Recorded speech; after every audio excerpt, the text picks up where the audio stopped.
Welcome back to today's episode of Words of the Wise. Today I have Justin Cotte. He is retired law enforcement. He spent 20 years and he's here today to talk to us about longevity and wellness and his experiences with that in the career. So I'm really actually looking forward to this conversation, having a different perspective. Welcome to the show, Justin Cotte. Thank you so much for being here today. Of course. Thanks for having me, Paige. I appreciate it. Of course. So I appreciate you, kind of reaching out and we had an initial conversation and I really thought that you had an interesting perspective on wellness. And, I talked to a lot of leadership who, really talk about longevity and how do we keep good people in their career and how do we support wellness. And I really want to hear from your perspective, kind of what you went through in this career as far as, wellness and, obviously you retired after 20 years. So I want to maybe first start with a little bit of background on you, give us some insight into who you are and what your career looked like, and then we can kind of jump into the wellness topics from there. Sure. Yeah. So I grew up pretty middle class, blue collar in the Midwest. My parents split up and I actually moved to Canada when I was just 13 from the Midwest. So that was a huge life altering thing. My formative years spent up there. And then I had no direction outside of high school, didn't go to college, had no idea what I wanted to do. But then, like a lot of us, we watched the events of 9/11 unfold live, right? And I was just turning 21 when that happened. And so for me, it was immediately, for whatever reason, I was like, wow, I want to either do military or be a first responder. Like just watching everyone that, ran to help during the events and then at the aftermath and everything else, that kind of spoke to me like, well, if I have to do a career, this one looks pretty awesome because it looks like you're actually doing good and doing something important with your life, right? And so being in Canada, the military was pretty small. Didn't really know anyone in the military or how to go about that. And so I started just kind of knocking on first responder doors, like, how do I get into this? What's it look like? What's the background process and all that? Long story short, I ended up leaving Canada and going a little bit south to Olympia, Washington, just because it was cheaper cost of living and law enforcement paid a lot more down there. And so I volunteered for about a year with Olympia Police, just kind of doing ride-alongs and kind of like the shitty work. And then I got picked up full time with the neighboring agency, Mason County Sheriff's Office. I started in the jail, actually did a few years corrections first, and then went to patrol. And then just like a lot of people worked graveyard patrol forever, right? Mhm. And then K9 was a big interest of mine, so I got into K9. I did that for about 7 years. Absolutely loved it.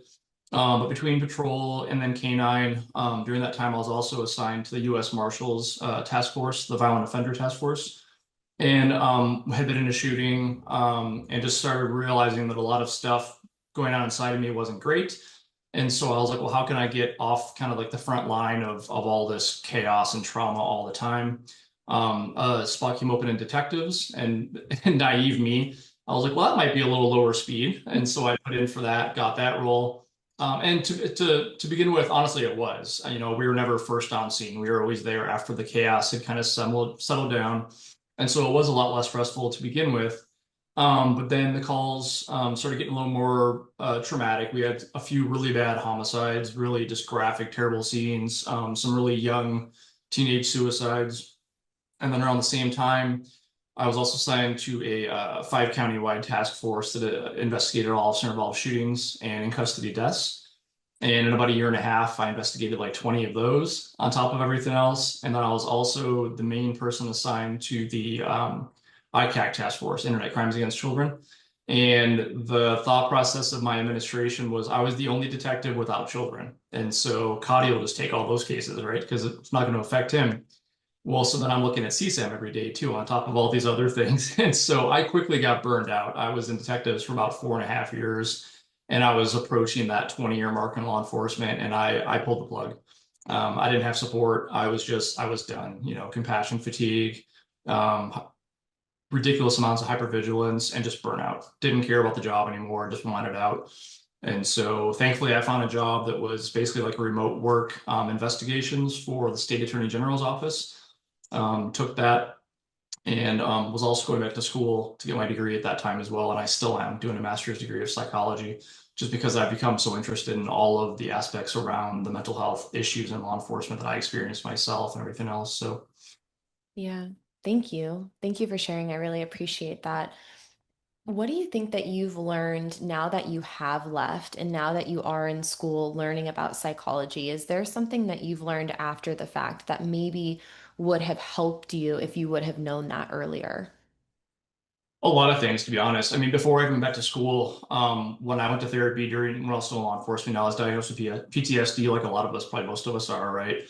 Been in a couple of shootings, lost a coworker to suicide that I was first on scene for. Like all these things were going on, and so I totally nerded out, and I started reading like every book on psychology, resilience, just trauma, burnout, all these things on my own. And it got to the point where I was like, well, if I'm doing all this for free, I may as well go back to school and get some paper to go along with this, right? And so that's what brought me to my education part that I'm in now. I'm actually graduating in 3 weeks, so I'm almost done. But yeah, I mean, things like resilience, just learning that we all bring a different level of resilience to the job on day one, depending on our backgrounds, our experiences, our upbringing, stuff like that. Had I known that just going into the career, I was on paper statistically going to see between 2 to 400 traumatic events during my 20-year career, because that's just what law enforcement sees, as opposed to average civilian, which might see just 2 or 3 in their lifetime. Yeah. And then things like burnout, self-care, wellness, meditation, yoga, all these things that I've now done, fully immersed in and learned both in my personal life, but also education-wise.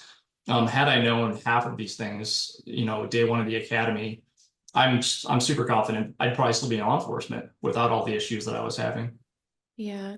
We talk a lot about this idea of retention and longevity, and there are certain things, and this is what I find to be really interesting, and you just kind of, describe this as there are a lot of things within your profession that you can't control, right? You can't control the types of calls that you get, the things that you see, the people that you encounter, the volume of, traumatic events that you're going to see throughout your career. Those are things that you can't control and they're inevitable, right? You're going to see these things, you know this, but we can control the level of awareness, education, resources. We can put in place things that are going to help to offset, to offload, to try to set you up for success and longevity within the career, right? And you named a couple of those things that you have now found that have helped you. So mindfulness, meditation, yoga, breathing techniques, things of that nature that are helping to kind of counteract some of those things. And those are things, the resources are things that are controllable, right? You can put in place these things, whether it's within an organization or within yourself. One of the things that I found that was really interesting that you talked about was this, kind of statement of, I wish I would have been better prepared. I wish I would have known these things earlier in my career. And that the academies really aren't teaching these things, or maybe it's not as thorough as maybe it should be. How do you think that academies can better prepare the younger generation that is coming into this job for the realities of this career? Yeah, for sure. I mean, I remember vividly going through the academy, what was like 24 years ago now. I was 22 years old, super young. My brain wasn't even fully developed yet. And the stuff that they were putting us through, I fully understand, force on force, ammunition training, shooting each other, obviously not real bullets, but it still hurts, realistic, absolutely necessary to prepare you for the career.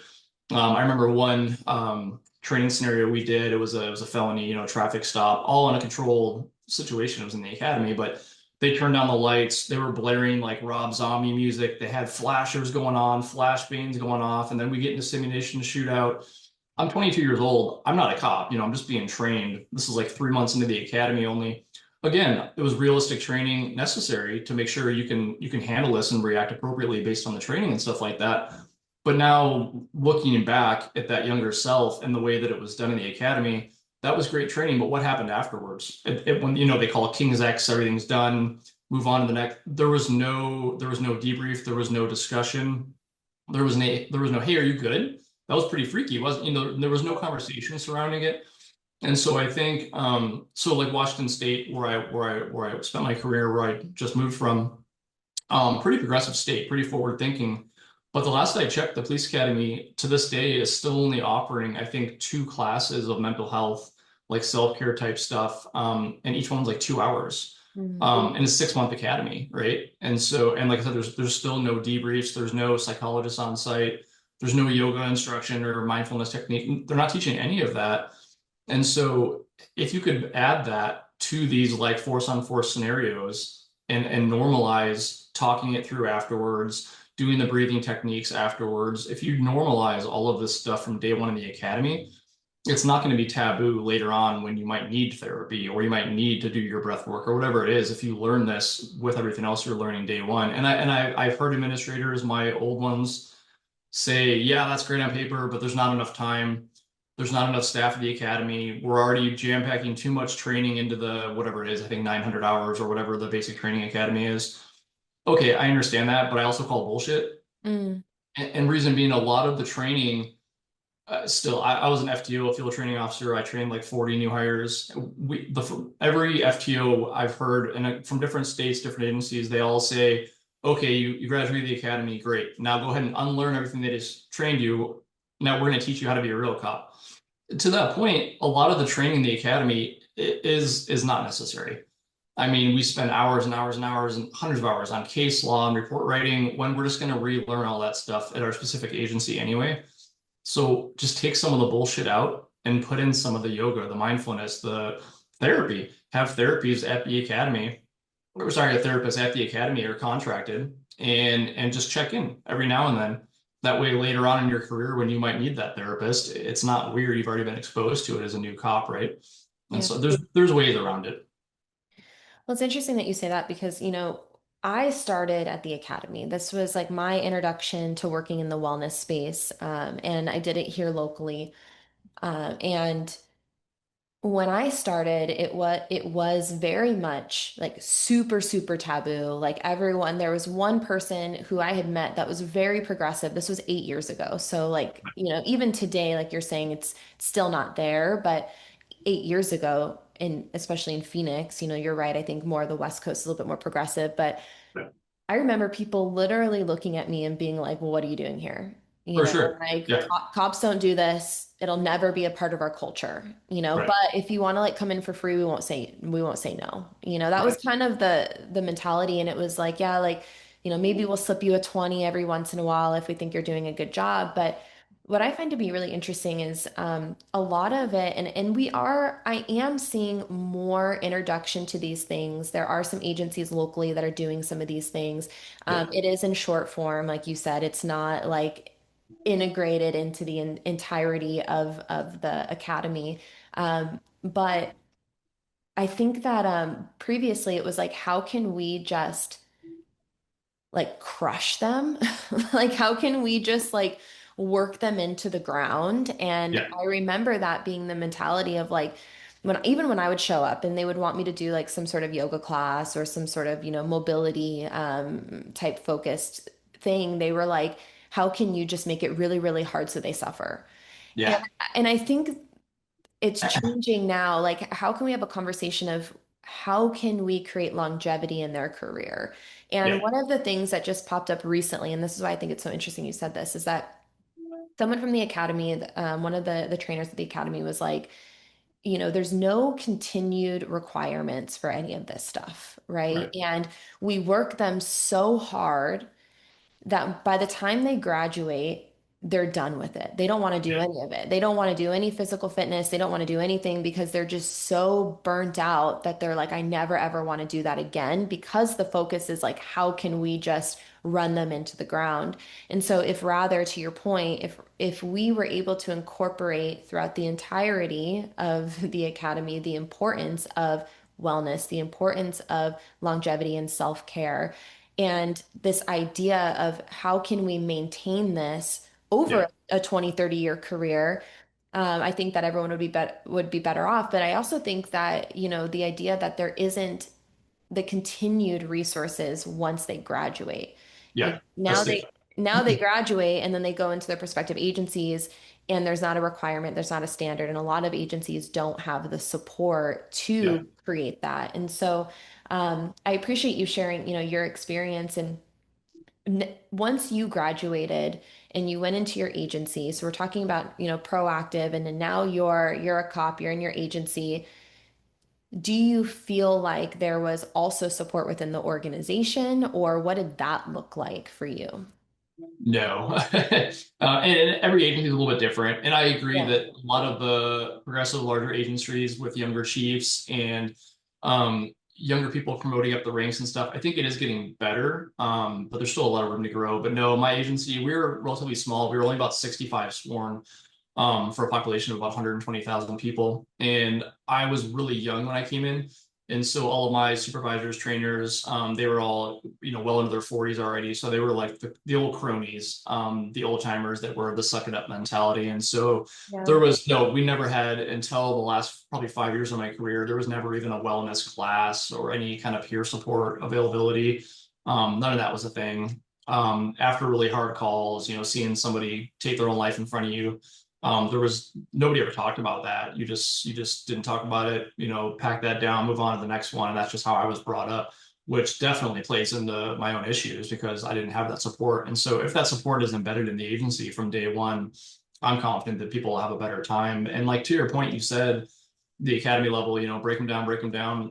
That's necessary, in my opinion, to a certain extent, because some people maybe aren't meant for this career, and that's the time you want to figure it out in the safety of the academy, right? But you're obviously a professional, in the yoga field.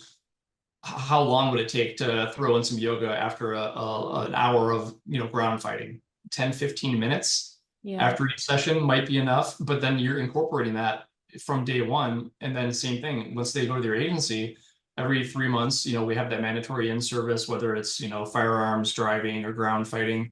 Again, why can't we just throw in 15 extra 30 minutes or a warm up before the ground fighting of yoga or mindfulness? So you can still have all these alpha personalities do the hard work, but then we have the time to decompress and know we're still in a safe space after the work is done. It's not difficult. It just needs to be incorporated and implemented across like all the agencies and the academies. Yeah. I'm really glad that you're like I call BS a little bit because I agree with you. I think that sometimes we have kind of our one track minds of how things work. And sometimes we have to challenge that in order Mhm. to create forward movement and growth in a positive way. Yeah, And I really believe that you put your time and energy into the things that are important to you. If and if we're going to have this conversation and recognize, and I don't think that anyone's going to argue this, and recognize that within an organization, the people are the most valuable asset, right? You guys are the most important part of the operation. Nothing else can happen without you, right? Then we have to also recognize the importance of keeping you there as whole as possible, physically, mentally, emotionally. And yeah, if we're going to have that conversation and recognize the importance of that, then it's that working backwards and that reverse engineering. What are the things that we can implement on a consistent basis that are going to help to keep us there?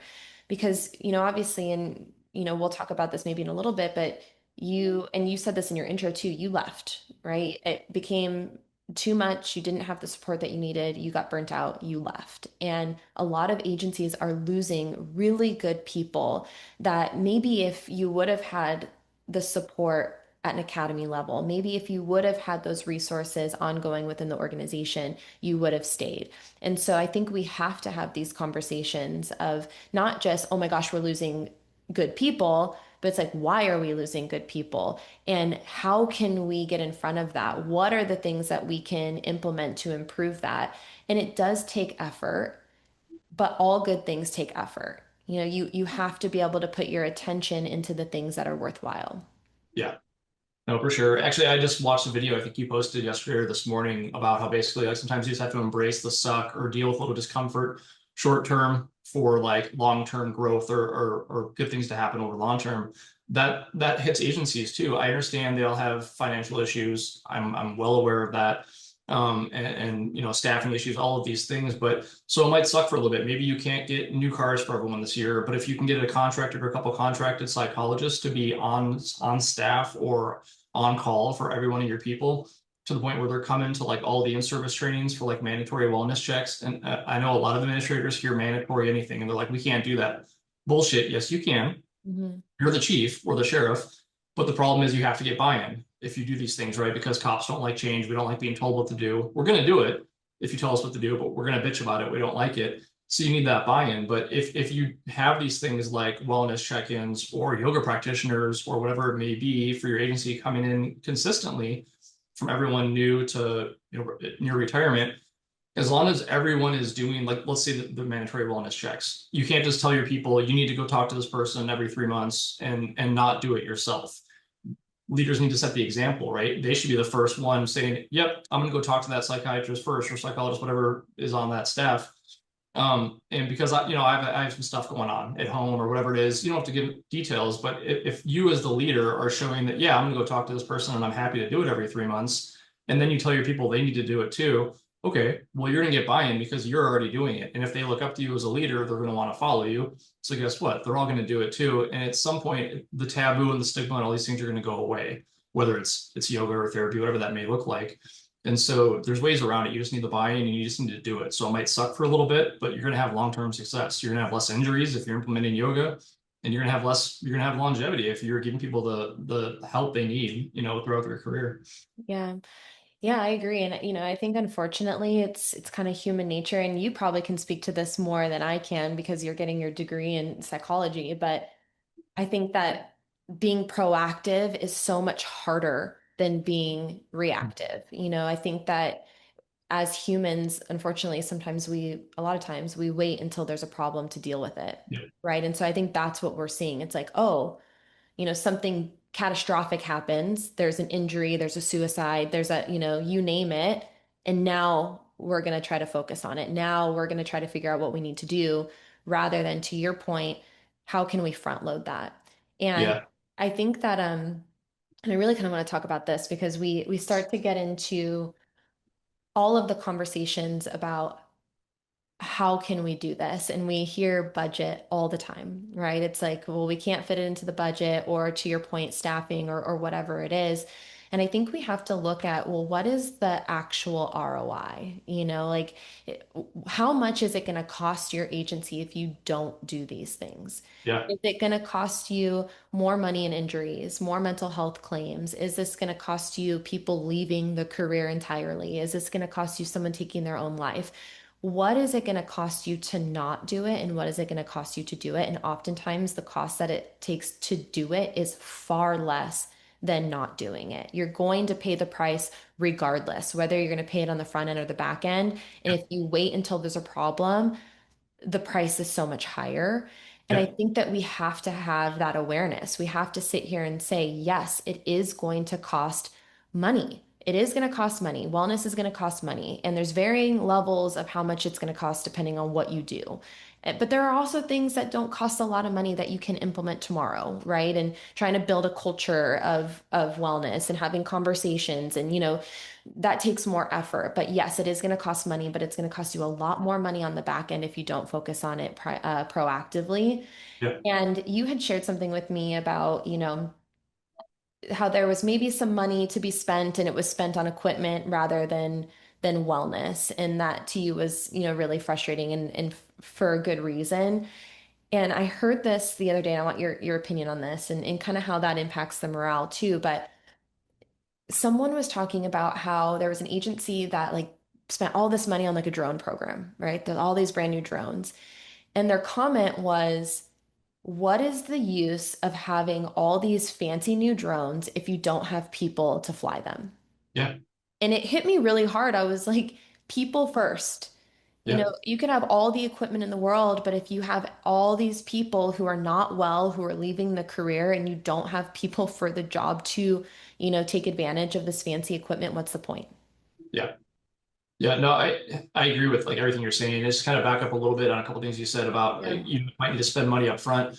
Um, I think a lot of leaders of agencies are just scared. They don't know how to go to their commissioners or their mayor or whoever you answer to get that money, get those budgets, right? I'm used to county commissioners because that's what our sheriff always had to go before board of commissioners and preach why he needed money and more bodies and all that. So that's what I can speak to. But if as a leader you don't know how to put that into a PowerPoint or whatever, go out and spend a little money on an auditor and have them come in and look at everyone that's left and do an audit of when did they leave, how many years of service, why did they leave, it's not hard to draft up, and you can go out and pull references and citations. There's all kinds of stuff on Google that are scholarly resources about evidence backing up things like yoga is going to like severely reduce injuries and L&I claims and things like that. Same with people that are actively in therapy. You're going to reduce those PTSD, claims and early retirements and all of this. There's enough info you can go out there as a leader and build it together and go and ask for this money. And to be honest, I don't see a lot of like boards of commissioners nowadays saying no to any financial request for your officer wellness, because who wants to be that asshole that says no to that? Because it's in the forefront. Everyone's talking about it. So now is the time to ask for these things. Um, and I just got off track from the last thing you said. Put me back on track, please. Um, Talking about, buying equipment Oh, and versus people. investing Yes, in thank you. people. Yeah. And so, yeah, and to that point, like exactly, I saw that, and like agencies usually have them on a certain amount of money every year they have to spend or they lose it, which is why they kind of squirrel out ADD and go out and buy all these fancy things. But yeah, to your point, if you don't have the people to use these things, what's the point? So maybe just take a hard look at what you're spending that money on.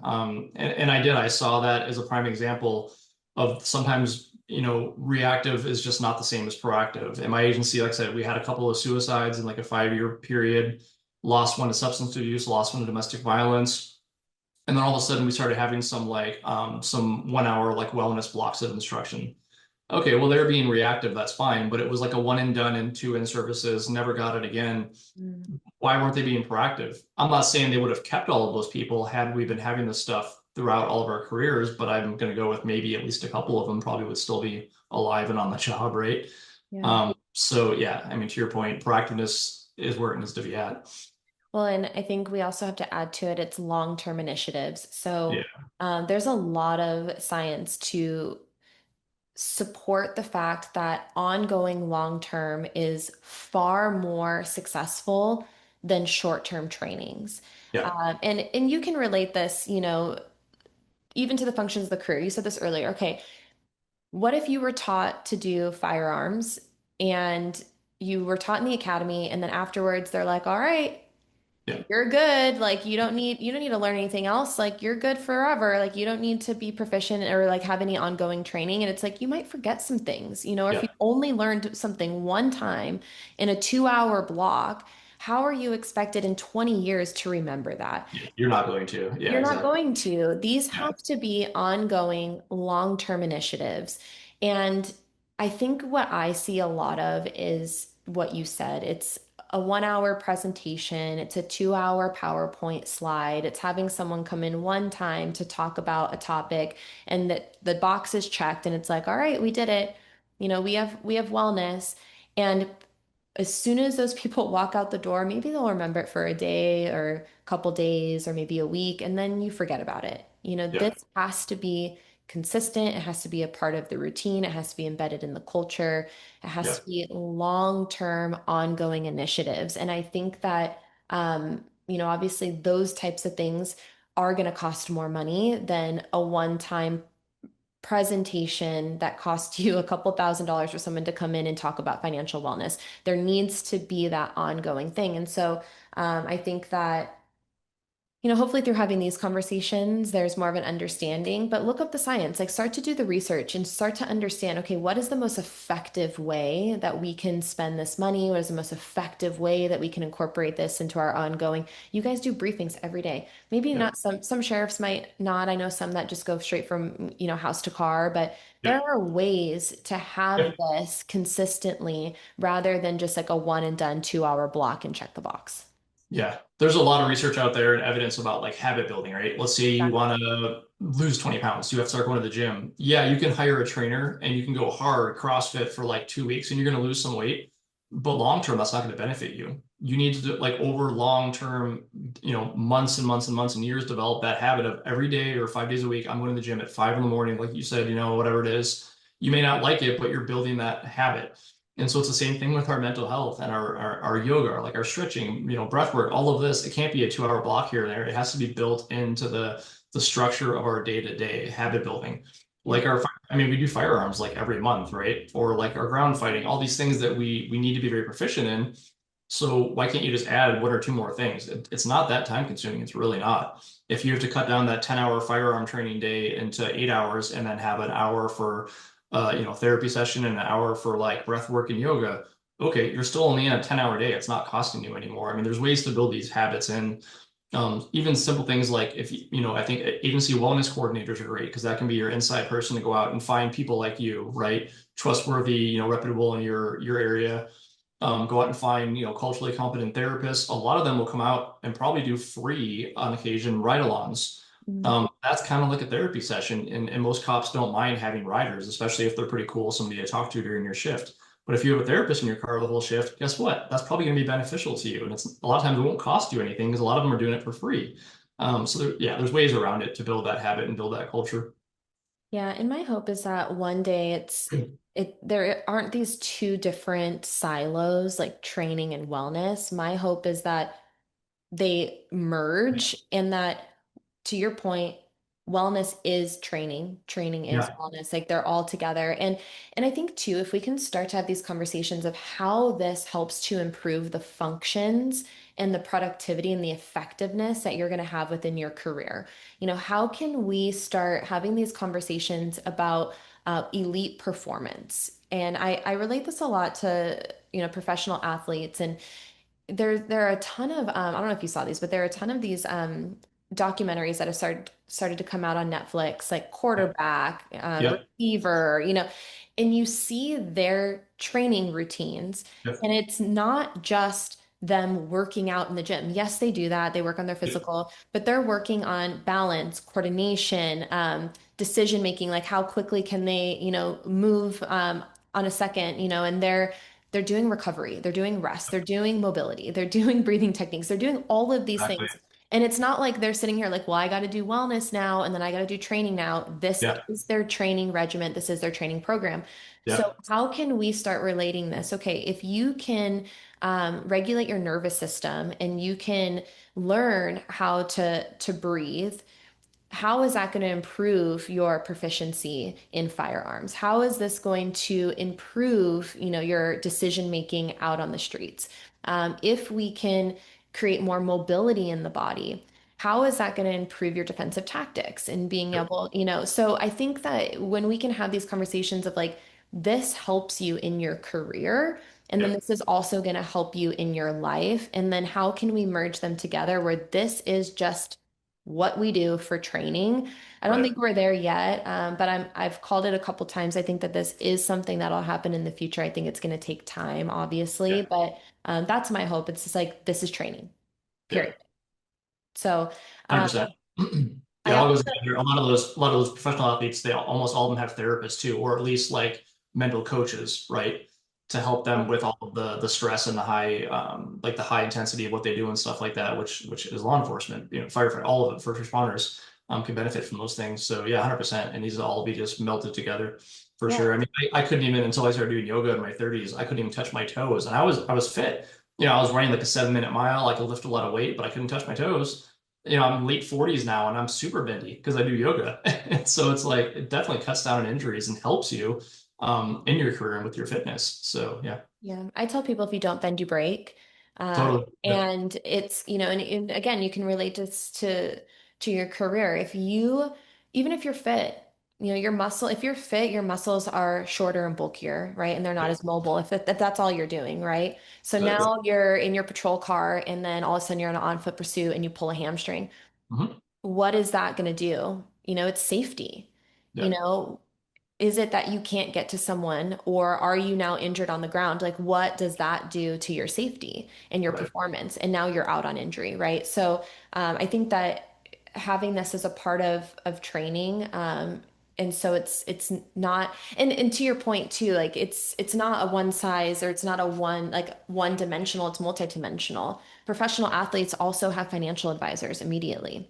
Yeah. They have someone in their corner to help them manage their money, So how can all of this just be a part of what you guys do? I think we Yeah. will get there. I think the other thing to understand too, and this is what I see, and I don't know if you see this, but every year when budget comes up, there's this question of, is this program worth keeping, or is it like we got to get it out of there? And obviously there's different factors, and want to make sure that people are utilizing it or whatever. And I think that the question of that is because it's not mandated, right? It's not something that people have to do. It's a voluntary program.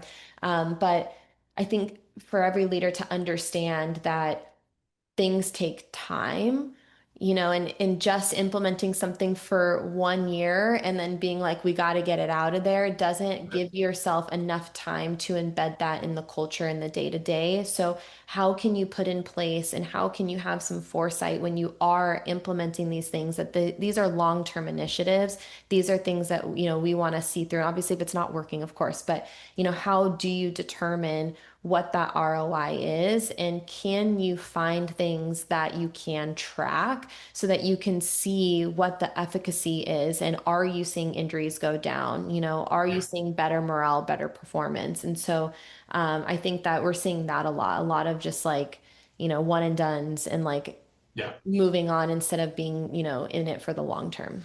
Yeah, it goes back to that habit building. I mean, 1 year is not long enough for a habit.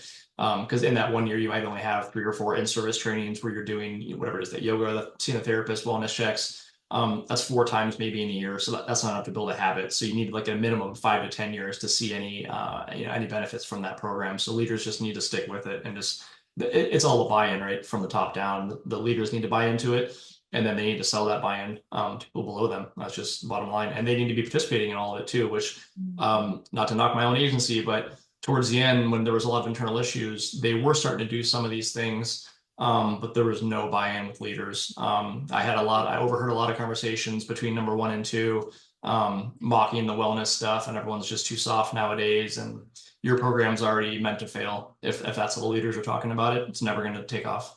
Yeah. Bottom line. So. Yeah.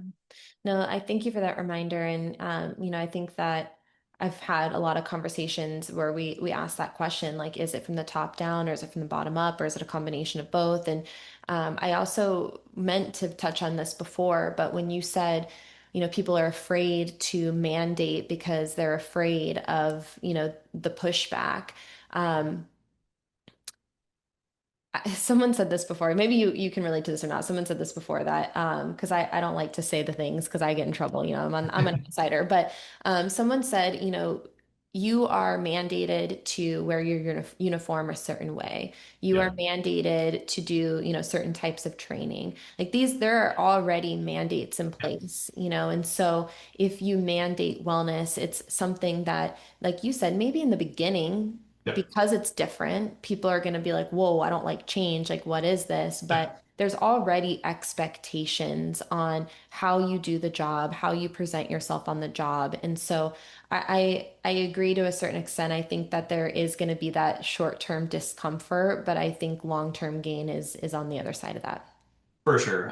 Cops bitch about everything, but they're also very good rule followers. And so they're going to do what you tell them. They're going to complain about it, but they're going to do it. And so you're already going to have, benefits from that. But again, it's the buy-in. If you mandate those wellness checks, let's say at in-service training, and the sheriff or the chief, or lieutenant, whoever, captain, if at that next in-service, they're the first one walking into that office to speak with a therapist, and then you come out and you have positive things to say about it, you're already helping that buy-in culture. Because if you're looked up to as a leader, which hopefully you are, that's what it's all about. You can mandate it, but then you need to be doing it as well. It's not for your people, it's for all of you, top to bottom. So Yeah. What is your hope for the future of law enforcement wellness? If you could, paint a perfect picture of what the future would look like and how these things can be improved upon, what do you think that that would be?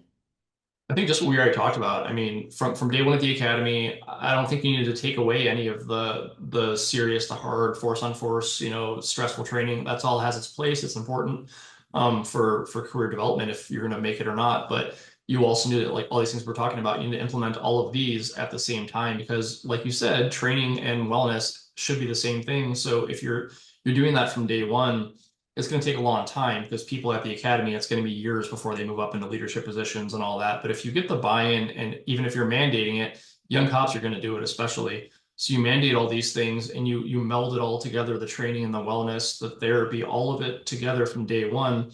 And then that carries over to your agency. You graduate and now it looks the same at your agency.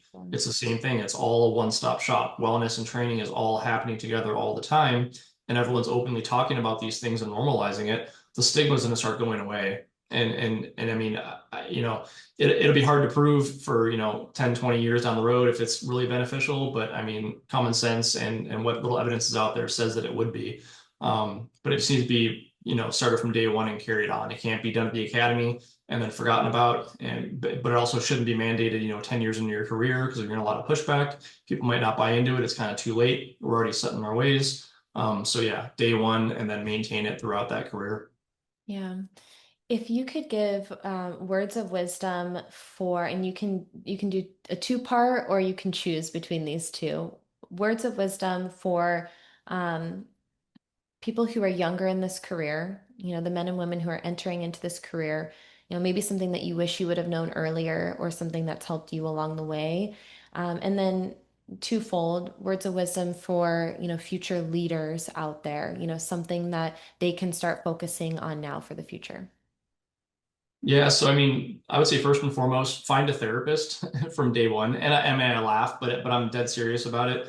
Um, I would argue most cops getting into it, even though you're really young, you probably already have some baggage or some trauma. You're probably familiar with the ACE scores, the adverse childhood experiences. Yeah, I mean, most of us, there's a lot of research about it. Most cops have some type of an ACE score or issues in their childhood, which has led us towards the wannabe helpers. And so once you start going to all these traumatic calls and stressful incidents, it's gonna, compound obviously things we know now. So find a therapist day one because finding a therapist you click with and are gonna want to go to long term, it takes time. They say usually it's like at least 2 to 4 different therapists you're gonna go through before you find the one that you actually trust and want to go to. Mhm. So find one early on, probably before you even start the academy, and just go every now and then. And then if you need to, you already have them set in place, right? And then also to new cops and also to leaders, keep and maintain relationships, friendships outside of law enforcement. I remember them telling us that in the academy, but none of us listened to it. And try and go and find a room full of cops and find two of them that have more than one friend outside of law enforcement, and I'd be shocked. Mm, Because we all just kind of forget about our friends that aren't law enforcement because it's us versus them, and that's not healthy.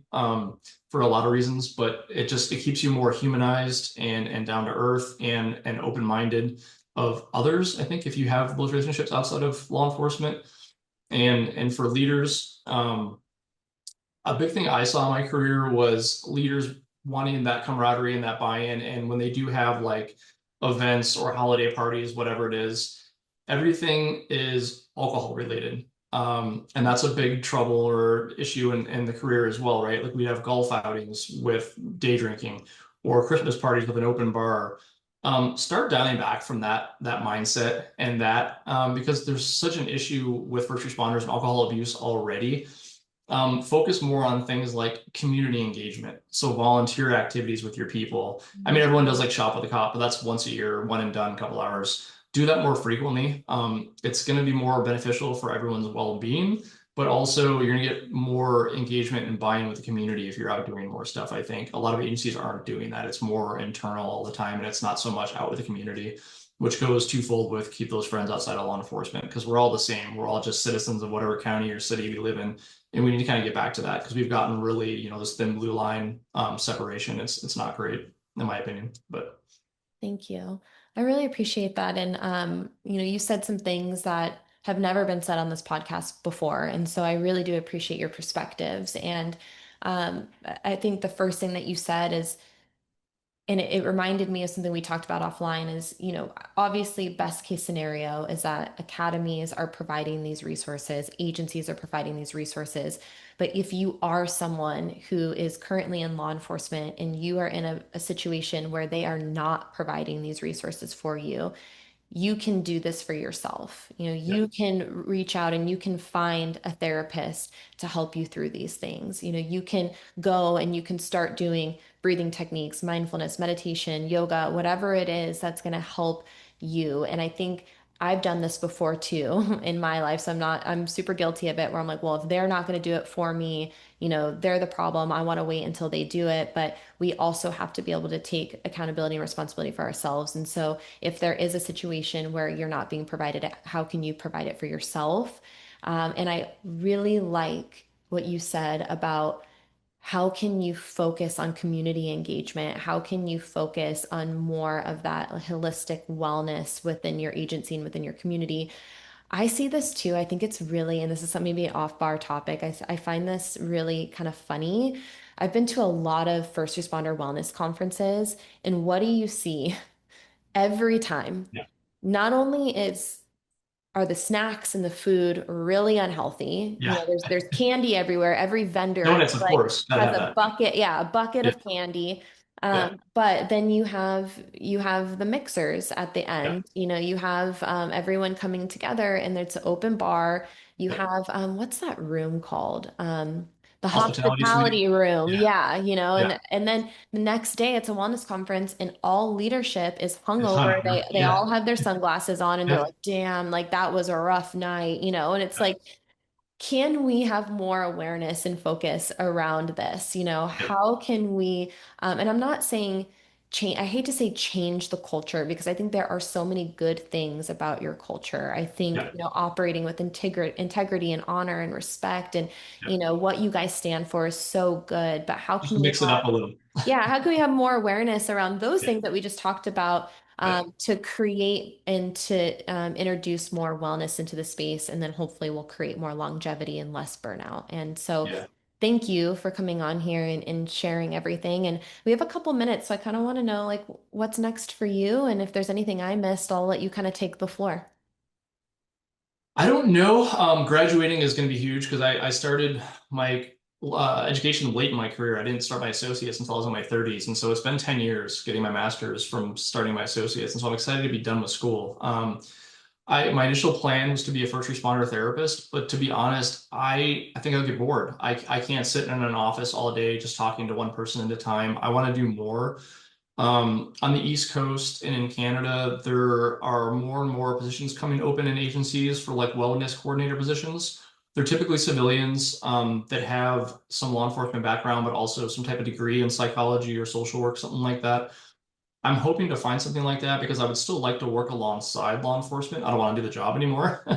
Been there, done that. But I have a lot to give, both from my experiences on what works and what didn't work for me after traumatic incidents and things like that, and dealing with internal issues, command staff, all kinds of things. But also, like, I have tons of knowledge now on like what you can do for yourself to better your physical, mental, emotional, all of it. And so I think that, and I can smell bullshit a mile away if I'm out finding contract therapists to bring in or trainers such as yourself. I'll be able to weed through the bullshit. People just want to make money and find ones that like yourself that actually want to help the agency and the people. So I think I bring a lot to the table doing that. So I'm hoping to find something in that realm. We'll see. There's not a lot of positions right now in that area. There's kind of still a new thing. But I would enjoy that. So we'll see. Something alongside them. Yeah.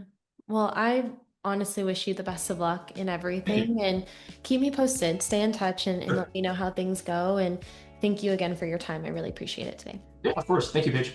Of course.